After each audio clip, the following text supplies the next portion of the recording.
Elon Musk, l'un des hommes les plus influents de cette planète, est en train de perdre. Et pas qu'un peu. Tesla subit sa première descente aux enfers depuis sa création. Et non, ce n'est pas qu'une question de concurrence. Cette fois, c'est un cas d'école en communication de crise, ou plutôt une absence totale de gestion de crise. Un simple geste peut-il impacter une entreprise aussi puissante que Tesla? Quelles leçons peut-on tirer en tant qu'entrepreneur ou en tant que brand manager? Accrochez-vous, on va analyser tout ça.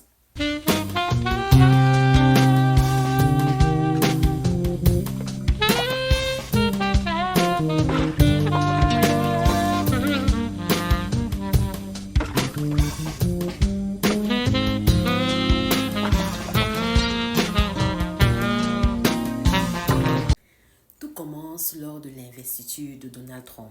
Elon Musk était déjà connu pour ses prises de parole, ses prises de position controversées. Mais là, il fait un geste interprété par beaucoup comme un signe nazi. Et tout se met en place. À partir de cet instant, la controverse éclate, les réseaux sociaux s'enflamment et la situation devient incontrôlable.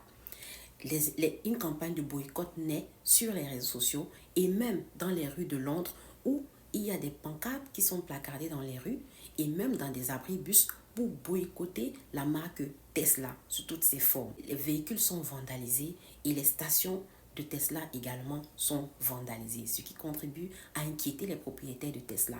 Forcément, cela entraîne la chute des ventes. On parle de 45% en Europe. Pour vous donner quelques chiffres, à l'écran, vous avez l'Allemagne, la France et l'Espagne qui présentent une baisse considérable dans les ventes. Pour vous donner un aperçu global, en janvier 2024, Tesla a vendu 15 000 véhicules et en janvier 2025, Tesla n'a vendu que 7 517 véhicules. Vous comprenez que la différence est importante. Pourquoi cet impact a été aussi fort? Pourquoi le revirement a été aussi puissant? Pourquoi une marque aussi puissante que Tesla est-elle aussi vulnérable à la mauvaise communication de son fondateur? Premièrement, le marché ultra concurrentiel. Tesla a innové, oui, mais dorénavant, d'autres concurrents ont fait leur entrée. Les consommateurs ont dorénavant le choix entre plusieurs marques de véhicules électriques et Tesla n'est plus l'unique référence sur le marché. Deuxièmement, une clientèle exigeante.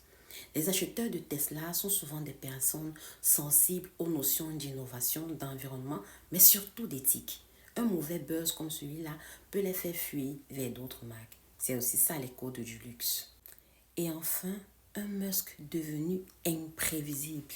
Contrairement à avant, où ces frasques étaient perçues comme des frasques d'un génie excentrique, aujourd'hui, elles nuisent à son image et donc à Tesla.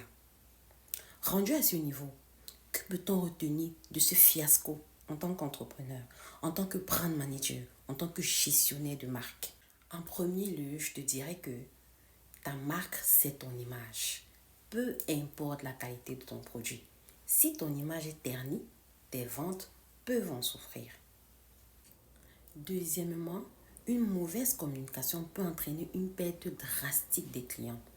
Les gens ont envie d'acheter auprès de marques qu'ils respectent et en qui ils ont confiance. Et enfin, chaque geste compte. Dans un monde ultra connecté, tout peut être analysé, amplifié, mais surtout déformé. Donc, un faux pas peut vous coûter cher. Et surtout, si vous êtes à la tête d'un business. Et Musk, dans tout ça, il peut se permettre d'être controversé. Il est milliardaire. Mais est-ce ton cas? Est-ce que ton business peut encaisser le même genre de coup? En tout cas, dis-moi en commentaire si tu penses qu'Elon Musk perd vraiment la tête, perd le contrôle, ou alors s'il fait exprès. Si cette analyse t'a plu, partage avec d'autres entrepreneurs qui en ont besoin ou d'autres brand managers à qui ça peut être utile.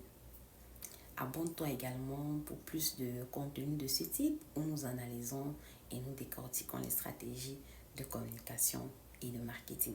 C'était Yolande pour te rendre plus pertinent, mais surtout plus efficace.